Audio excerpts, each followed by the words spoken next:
Chapter 1 শিশু স্তুতি আমি শিশু অতি নাজানো ভকতি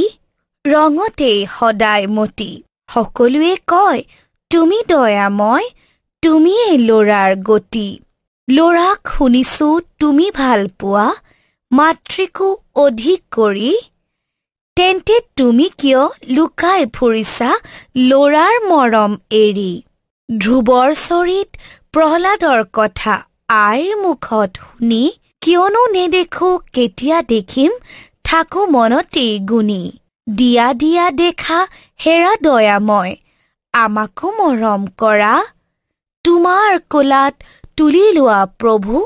আমিও তোমাৰে ল'ৰা কবি পৰিচিতি তৰুণৰাম ফুকন 1877-1939 এগৰাকী স্বাধীনতা সংগ্ৰামী হোৱাৰ উপৰি তৰুণৰাম ফুকন আছিল এজন খ্যাতিমান লেখক দেশৰ প্ৰতি থকা অবিচল ভক্তিৰ বাবে তেওঁ দেশভক্ত নামেৰে পৰিচিত 1921 চনত গান্ধীজীৰ নেতৃত্বত হোৱা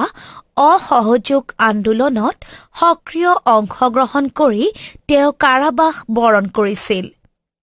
অসম সাহিত্য সভাৰ প্ৰাক্তন সভাপতি স্মৃতিমালা আৰু মূৰ্ছিকাৰ কাহিনী তৰুণৰাম ফুকন চৰিত প্ৰখ্যাত গ্ৰন্থ ধ্ৰুৱ আৰু প্ৰহ্লাদ ভগৱান বিষ্ণুৰ পৰম ভক্ত নিজৰ নিজৰ ভক্তিৰ দৃঢ়তাৰ বলত দুয়ো ভগৱান বিষ্ণুৰ সান্নিধ্য লাভ কৰিবলৈ সক্ষম হৈছিল